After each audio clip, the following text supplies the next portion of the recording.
शर्मा जी नमस्कार। नमस्कार जी। जिस तरीके से आज आपने हमें यहाँ बुलाया है, क्या कुछ खास उद्देश्य है, किस लिए बुलाया गया है, उसके बारे में बताइए। सबसे पहले तो बागेश्वर धाम की पवित्र पावन धरा पे आप दोनों चैनलों का, सभी चैनलों का मैं स्वागत करता हूं। और मैंने आज आपको इसलिए बुलाया है, आज हरियाणा में एक पूर्व मंत्री, शिक्षा मंत्री रामविलास शर्मा ने एक घोटाला तो अब उसका सामने आया है, एक कुछ दिन पहले आया था, उसका खुलासा करने के लिए आप लोगों को बुलाया है। किस तरीके का घोटाला है, कैसा घोटाला है, किस तरीके का खुलासा है? देखो मान्यवर, रामविलास शर्मा ने बहुत बड़ा फ्रॉड करके गरीब बच्चों का फंड डकारा, 2 बार डकारा। रामविलास शर्मा ने इतना बड़ा गोलमाल किया है, इतना बड़ा करोड़ों रुपयों का घोटाला किया है। Hindustan scout and guides association Bharat सरकार से मान्यता प्राप्त संस्था है। ये 2 संस्था ओरिजिनल है जो भारत सरकार की उससे परमिशन से हैं, लेकिन रामविलास शर्मा ने ऐसी कलाकारी करी गरीब बच्चों का खाने के लिए, और सब नाम यही रखा, और इसी कंपनी का नाम Hindustan scout and guides association Bharat सरकार से मान्यता प्राप्त संस्था हरियाणा करके उसका अध्यक्ष स्वयं रामविलास शर्मा है, और उसने ये कंपनी बनाई है। और इस कंपनी का एक रूल भी है कि 70 साल की एज होने के बाद इस कंपनी में कोई भी पदाधिकारी नहीं रह सकता। लेकिन रामविलास शर्मा ने 2018 में, जब 70 साल का होने से पहले 4 महीने बचे थे, तभी इसका अध्यक्ष बन के, और इससे हरियाणा सरकार को मंत्री होने के नाते कम से कम भी 6-7 करोड़ रुपए का चूना लगाकर 3 ग्रांट इस फर्जी जाली अपनी बनाई हुई कंपनी में पैसे डाल लिए। इस चीज का सबूत ये अखबार की कटिंग है मेरे पास, ये ध्यान से इसको देखो, इसमें सब चीज दे रखी है, इसकी हर कारस्तानी दे रखी है। दूसरा, मेरे पास इस चीज के पुख्ता सबूत हरियाणा सरकार में मंत्रालय से आरटीआई भी आई हुई हैं। ये तो इसका एक वो है पैराग्राफ, और फिर ये आरटीआई शुरू हो जाती हैं। ये आरटीआई ध्यान से देखो, ये 16-17 आरटीआई निकल रही हैं। ये सब कागज मेरे पास मौजूद है, ये अखबार की कटिंग है, ये सब चीज मेरे पास मौजूद है। मैं आपको और जनता को ये दिखाना चाह रहा हूं। और इसमें स्वयं रामविलास शर्मा के कंपनी का नाम और हस्ताक्षर हैं। इसके हस्ताक्षरों को पूरा हरियाणा जानता है, इनको थोड़ा सा बड़ा करके दिखाया जाए। और ये सारे सरकारी डॉक्यूमेंट्स हैं जो इसने आरटीआई के थ्रू पता लगा है कि इसने इतना बड़ा गोलमाल कर रखा है। रामविलास शर्मा ने गरीब बच्चों का पैसा खाने का ठेका ले लिया, और रामविलास शर्मा पे कोई भी बात आती है तो ये पाक साफ हो जाता है कि मेरी छवि खराब करने के लिए ये मेरे पे ब्लेम लगाते हैं। लेकिन अब रामविलास शर्मा किसको क्या कहेगा, अब भाई ये मैंने गलत काम, ये फ्रॉड नहीं कर रखा, मैंने ये गरीब बच्चों का पैसा नहीं खा रखा।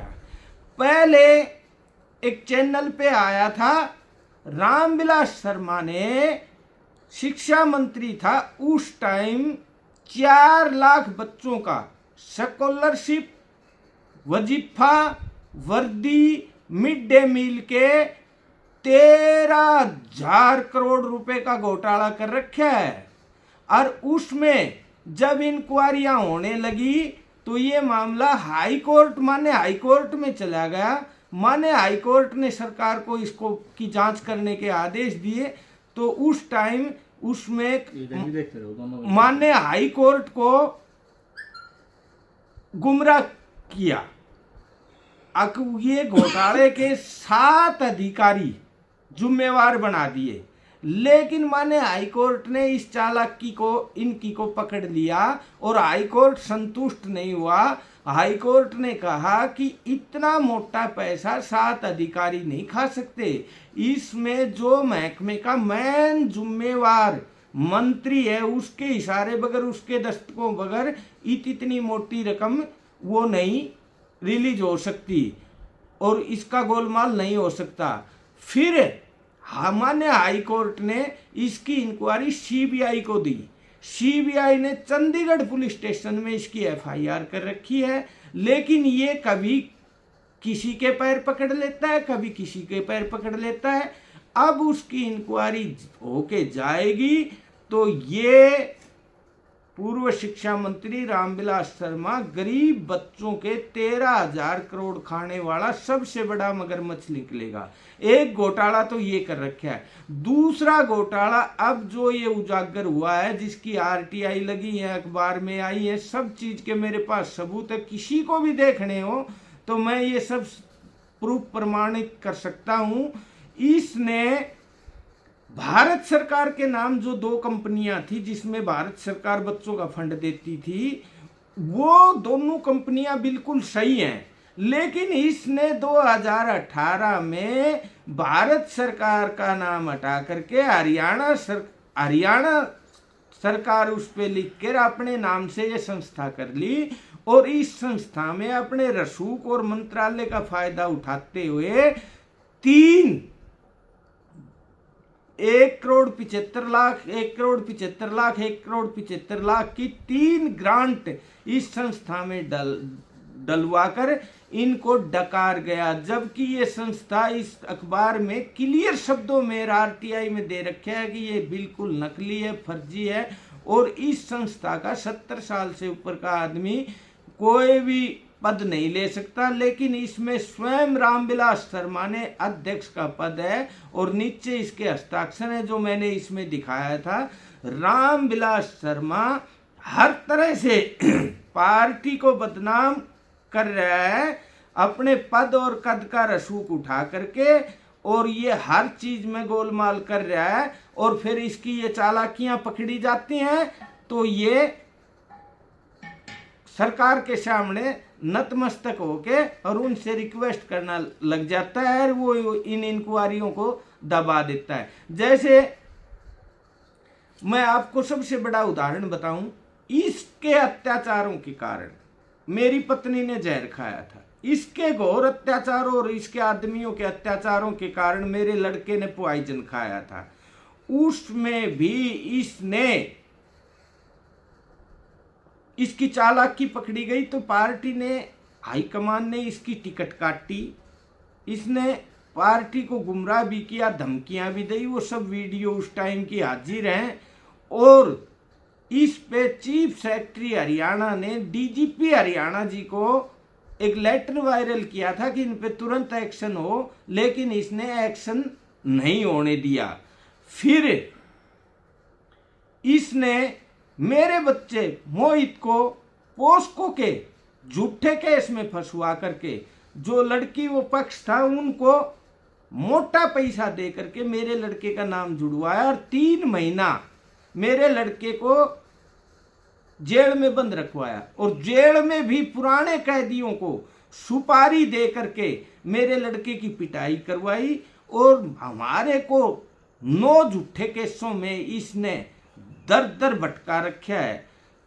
और मेरा बच्चा ट्रेस में आके, मेरा बच्चा इनके घोर अत्याचारों से तंग आकर के सुसाइड किया, फांसी लगाकर। पत्नी ने पॉइजन खाया सुसाइड करने के लिए। अब भाई अब जी के क्या करेंगे, न कोई सरकार सुन रही न कोई और कुछ, और इस पे तो कोई कार्रवाई ही नहीं होती। ये तो हमें दूना दूना दिन प्रतिदिन मारने लग रहा है। तो बच्चों का धैर्य खो गया था। उसमें भी इसने पुलिस से हमारी एफआईआर नहीं होने दी। एफआईआर नहीं होने दी तो मुझे मजबूरन अपने परिवार को न्याय दिलाने के लिए माननीय हाई कोर्ट का रुख किया। माननीय हाई कोर्ट ने मेरी सुनवाई की, लेकिन इसने माने हाई कोर्ट से एसआईटी गठित की नारनौल एसपी आईएएस की, लेकिन इसने पता नहीं कितनी रिश्वत दी, कितना वो किया, अप्रोच लगाई कि एसपी साहब मेरे पास आई और मेरे को ये बोली, कैलाश जी आप मेरे नाम एक एप्लीकेशन लिख दो। जो मैंने ये एप्लीकेशन लिखी और ये कहा कि मैं इन 7 आदमियों पे अभी एफआईआर कर दूंगी, लेकिन आप 2 गवाहों के दस्तखत करवा दो और मेरे नाम ये एफआईआर कर दो। मैंने एफआईआर करने की एप्लीकेशन लिख दो। मैंने एप्लीकेशन उनको लिख के दी, लेकिन मैडम के ऊपर तो इन्होंने क्या जादू चलाया पूजा वशिष्ठ जी पे। अब उन्होंने तो 26 तारीख को अखबार में रामविलास शर्मा को क्लीन चिट दे दी। फिर उस मैडम को ये पता चला कि भाई न्याय भी है, भारत में कोर्ट भी है, तो 28 तारीख को क्लीन चिट को वापस ले लिया और एसपी साहब की ये सब बातें कोर्ट के संज्ञान में गई तो माननीय न्यायाधीश ने इन्होंने पुलिस महकमे की नाक कटवाई है। माननीय न्यायाधीश ने आखिरी में मजबूर होके वो एसआईटी भंग करनी पड़ी और अब 3 आईएएस अधिकारियों की, रेवाड़ी के आईएएस अधिकारियों की एसआईटी बनानी पड़ी और इस नारनौल महेंद्रगढ़ जिला की पुलिस तो इस केस की तफ्तीश में ही शामिल न हो, ऐसे ऐसे काम करवाता है और अपनी सिर्फ इस झूठी शान को बचाने के लिए इसने कितने आदमियों का धर्म खराब करवा दिए, कितने अत्याचार करवा दिए। पुजारी जी, आपने शिक्षा मंत्री रामविलास जी पे काफ़ी मतलब कि भारा आरोप लगाया। जो कंपनी खोली है उसके अंदर काफ़ी करोड़ों का घोटाला आपने बताया। अगर वायदे ये इस प्रकार की ये जो बातें हैं, ये संस्थाएं हैं, ये सब सच में ठीक निकलती हैं तो इसके बारे में क्या कहेंगे आप? आपने उन पे आरोप लगाया है।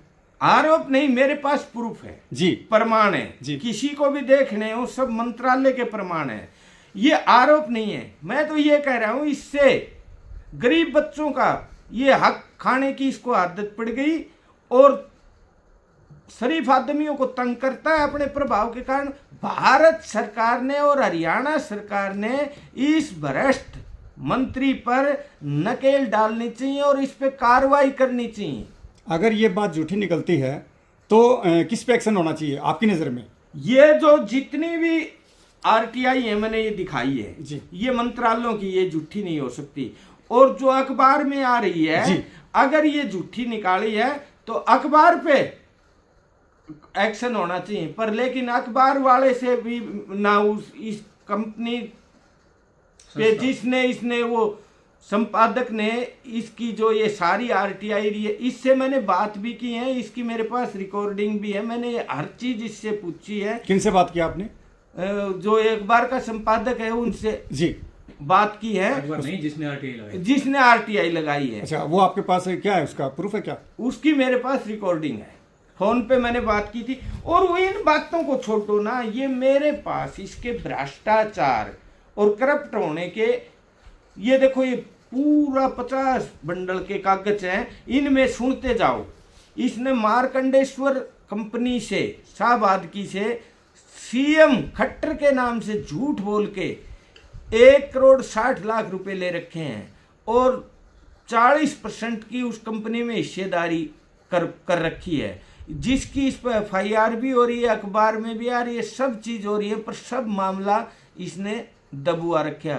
मेरे पे कितने अत्याचार कर रखे, बच्चों का वजीफा खा गया, अब इस कंपनी के नाम से खेल के बच्चों का पैसा खाने लग रहा है, और भी मेरे पे ये 70 झूठे केस कर रखे, इस पर कार्रवाई का ऑर्डर दे रखा। कभी पुलिस को गुमराह कर देता है, कभी किसी को गुमराह कर देता है और अपनी जान बचा लेता है, पर अब ये बचेगा नहीं। मैं तो भारत सरकार के जितने भी बीजेपी के आला हाई कमान है उससे रिक्वेस्ट करता हूँ, इस आदमी की जगह जेल है, इसको गलत आदत लग गई, इसके मुंह खून लग गया लोगों को तंग करने का और भ्रष्टाचार करके अपने भोंदू बेटे के लिए ये रुपए इकट्ठा करता है। पुजारी जी, काफी लोगों की आवाज रखती है, बातचीत करते हैं, तो काफ़ी लोग ये बोलते हैं, जनता की आवाज़ है, कि पुजारी जी को कोई काम नहीं है, सारा दिन सिर्फ रामविलास शर्मा को ही कोसते रहते हैं, उनके पास ऐसा कोई प्रूफ नहीं है, ऐसी लोगों की आवाज़ है। तो उन लोगों को क्या कहना चाहोगे? उन लोगों को जो भी इसके पास वो 10-5 आदमियों की टोली है, उसमें मैन है वो देवेंद्र, वो 10-20 आदमियों को इकट्ठा करवा के और इस तरह के बयान निकलवाता है। देवेंद्र मेरे जीवन के बारे में बारीकी से जानता है, लेकिन देवेंद्र जी को मैं एक ही बात कहता हूं कि इन आदमियों को इकट्ठा करके उनसे झूठ साच मत बुलवाया करो इस भ्रष्ट मंत्री के लिए। अगर देवेंद्र जी को इतना ही नॉलेज है और कैलाश को झूठा साबित करना, देवेंद्र से अपना घर तो नहीं चला। देवेंद्र ने वो तलाक लेना पड़ा। जो आदमी अपना घर नहीं चला सकता वो दूसरों पे छिट्टा कसी कोई कर सकता है। जो भी जिम्मेवार आदमी है, जो भी आदरणीय पूजनीय है, वो सब मेरे हमदर्द हैं और सबको पता है भाई कैलाश एक कर्मयोगी सच्चा आदमी, परमात्मा का नाम लेने वाला और समाज का सेवक है। आपके पास जो ये संस्था है, इसके बारे में जो RTI आप बता रहे हैं, आपके पास इसका जो मामला है वो कैसे सामने आया, कैसे आपको पता चला कि कोई पूर्व मंत्री है वो सरकार और प्रशासन की आंखों के अंदर धूल झोंक रहा है और गलत काम कर रहा है, गलत तरीके से पैसे ले रहा है? ये अखबार के माध्यम से पता चला। फिर इस वो जिसने RTI लगाई है उनसे मेरी बात हुई, फिर उन्होंने मेरे पास ये सारी RTI जो भारत सरकार के मंत्रालय में लगाई थी उनके सबके वो दिखाए हैं, तब पता चला है। वैसे तो सबको पता है भाई मेरा इसका केस भी चल रहा है, इसने मेरे काफ़ी नुकसान कर दिया। मैं इसकी झूठी बात कह के अपने आप को कमज़ोर क्यों करूँगा? मैं तो सच्चाई भी 100% दुतई है, तब मैंने ये आपके सामने बताई है। तो आपका क्या कहना है? लोग सुन रहे हैं, देख रहे हैं, प्रशासन शासन भी देख रहा है कि किस प्रकार की कार्रवाई होनी चाहिए, जो लोग दोषी हैं उनके ऊपर। बच्चों का हक बच्चों को दिलाना चाहिए और इसको कठोर से कठोर दंड मिलना चाहिए। नहीं तो ये ऐसे आदमी अपनी पावर का प्रभाव दिखा के और आदि योजनाओं का तो पता भी नहीं चलता जनता से, ये ऐसे आदमी डकार जाते हैं जो इसने ये प्रत्यक्ष दिखाया है। और कुछ कहना चाहोगे? बस मैं तो यही कहता हूँ, परमात्मा है, हिंदुस्तान में न्याय है और सरकार है। और देखो सच्चाई थोड़ी सी परेशान होती है पर जीत सच्चाई की होती है। दूध का दूध, पानी का पानी हर मैटर में होएगा। मेरे वाले मैटर में माने हाई कोर्ट कर देगा। ये उसकी 20 मई तारीख दे रखी है, 20 मई तक ये रेवाड़ी SP साहब से हमें पूरी उम्मीद है कि इन पे FIR करेंगे और हमें न्याय देंगे। ठीक है जी। ठीक, नमस्कार।